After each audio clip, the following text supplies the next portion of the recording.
If you don't have haters, your vision is too small. And then you have the great whites. Oh, then you got the great white shark, baby. They go deep. Despite being assigned to an elite commando unit, my first mission at the actual SEAL team was to clean toilets. When he sat around with all of his family, and you saw part of those scenes, and if you watch the little areas of browsing this week, you'll see some more scenes from his family where you see him beginning to realize they love me whether I'm rich or poor. You cannot carry on now. I speak about my parents because they were amazing people in my life, and now it's up to me to carry the torch. So when you lose someone close to you, someone close to your heart, don't ever give up on who you are inside, because they will want you to continue to live on. They will want you to live on because that is exactly what they instilled in you. So we knew that, okay, if we're gonna have this grand effect, like it really does have to start there. But the grand effect was, it hadn't been boiled down into like a marketing message that we could transmit in the first, 6 or 8 months. It was, hey, we know that there are people out there that wanna eat healthy like we wanna eat, but they want it to be delicious as well. But every day I was thinking about my mom and my sister and how this was important to them, and that's the reason that I could get behind it. Because we went through a whole debate about what is the next company gonna be. And it was one of those where it had to be something that we cared about. We had started this whole gyration of selling the technology company because I was so pissed and so tired of chasing money, and I wanted to do something that I believed in. I wanted to do something that mattered, that had impact. So the only reason that I was interested in getting into nutrition was because I felt that one, it could save the 2 people that I was most worried about in the world, and 2, I thought that it could address what I saw as the greatest health. They love hunting in the deep. They are always going for the throat, and they don't stop until they win. See, when you go to the swimming pool, most people stay in the shallow end, but not great whites, baby. Not great white sharks. They go into the deep end. They love going deep. For you to become a millionaire, you got to go deep. Some of you guys got to read more. Some of you guys got to study more. Some of you got to change your relationship. Why? Because your friends are shallow. Your family is shallow. And if you want to be a great white, baby, you got to get some new friends. You got to get some new conversations. You got to get some new material, new information, new access to new people that can take you to a place you've never been. All great whites, baby, they go deep. It's time for you to go deep. Whatever you put me in, I'm going to make it out on top. Wherever you drop me off, I'm going to make it. Why? Because I'm a shark. The greatest health crisis we face as a species, quite frankly. So, health question for you, because I've been very curious about this. Does Quest consider themselves, when you say you want to solve metabolic disease, do you consider yourself a low-carb company because you believe that is the most advantageous way to eat? Or do you consider yourself a ketogenic company? What do you consider yourselves? And what about the macronutrient makeup of your products do you think is the most advantageous from a health perspective? Woo, that's a big question. We could do a 6-hour lecture on that one. It goes something like this. We're a choice company. We don't want to tell people how to eat. We want people to decide how to eat themselves. We just want them to know, if we put our name on it, that it's healthy ingredients and that it's going to be delicious.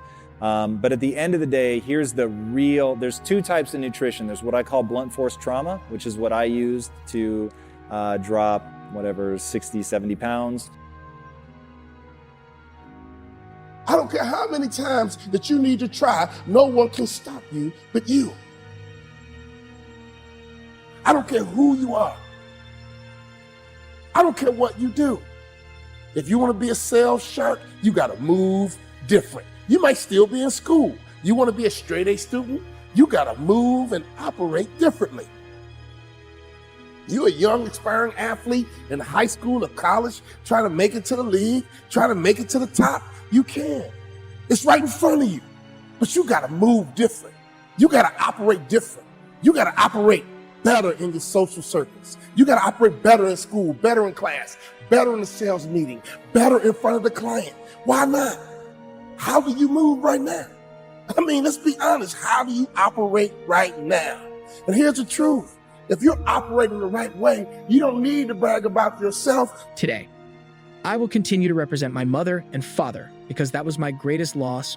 My greatest loss was losing the people that gave me life, the people that taught me right from wrong, the people that told me no matter what you do in life, son, don't give up. Don't give up, fight through the pain, fight through the pain. If you lose, find a way to win again. If you're hurting this side, turn it around and make it something greater. Not exactly a glorious job. But you know what? I did it. I did it to the best of my ability and took pride in doing it well. And that attitude got noticed. If I cared that much about how clean the toilets were, people knew I would do a good job with even more important assignments. After a short period of time, I got those more important assignments. But it was humility that opened the door for me. Now, being humble does not mean you shouldn't be confident. You certainly have to believe that you are a capable person. But don't let confidence turn into arrogance. So keep your ego in check and stay humble. The third and final principle, take ownership of everything. They love me, whether I'm a professional basketball player or not. They love me. That's what he was really after. And when he got that, it allowed him to let go and say, I can do other things. It doesn't mean he won't have challenges. We're all going to have challenges in our life. It doesn't mean that at times he won't wish he's doing more, but he's no longer stuck. He's broken through because he now knows I have control. I can change my life or I can change my blueprint. And when I do, I can fulfill it. I can start to feel that aliveness. Now here's the trap. What do you think happens once you fulfill your blueprint regularly? Once you figure out how to do what you always dreamed of? You always dreamed to live a certain way, and now you're living that way every day. Well, the human nervous system, the human spirit needs to grow. So pretty soon you'll get bored with that and you'll come up with a new blueprint. That's part of life that's exciting. Ignite the fire in your soul. It's okay to be human. My emotions and my sorrows. I know how to control them. I understand how to use them. I understand that through every loss, I turned it around and I made it something greater. I made it more stronger. I built something. I truly am building an empire of passion, strength, wisdom, and a victory is just waiting for me. Am I done? Absolutely not. I call this extreme ownership. In the military, the best leaders and the best troops were the ones that took ownership of everything in their world.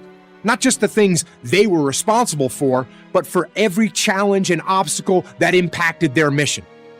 When something went wrong, they cast no blame. They made no excuses. They took ownership of the problem and fixed it. You can implement this attitude as well, not only in your job, but in your life. Let other people blame their parents, their boss, or the system. Let weaker people complain that the world isn't fair. You are the leader of your life. Take ownership of everything in it. So, be disciplined in all that you do.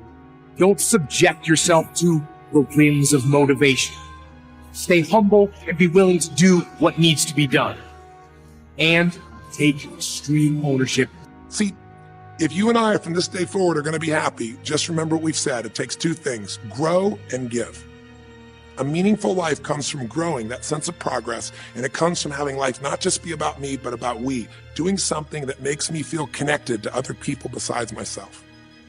That growth, that sense of contribution fills a deep spiritual need that we all have. If you are unhappy in your life, you got three choices, really two. Blame, that's not a choice, it's not going to work. Don't blame someone else, don't blame the event, don't blame yourself. Just figure out what you're going to do to change your life. That's my specialty. If you like my coaching or my team's coaching, come visit with us. Come to an event. Come get a coach. Come through a program, and we'll guide you through it more than just a few minutes like this. And we'll do it directly in an environment that'll shift you. Or change your blueprint. You're going to have to rewire what's going on inside, and that's what we focus on as well. So I hope this journey has been an interesting one for you. Am I stronger? Every day of my life. Every breath that I take, I get stronger. You can be stronger. So yes, my pain became my passion. It has taught me to teach others to carry on, to never give up, to keep reaching. And no matter the losses, no matter the circumstances, you don't give up on your life. You keep living, you keep fighting. Because even through the losses, there are always great victories. No matter your losses, no matter your rejections, no matter your failures, keep living.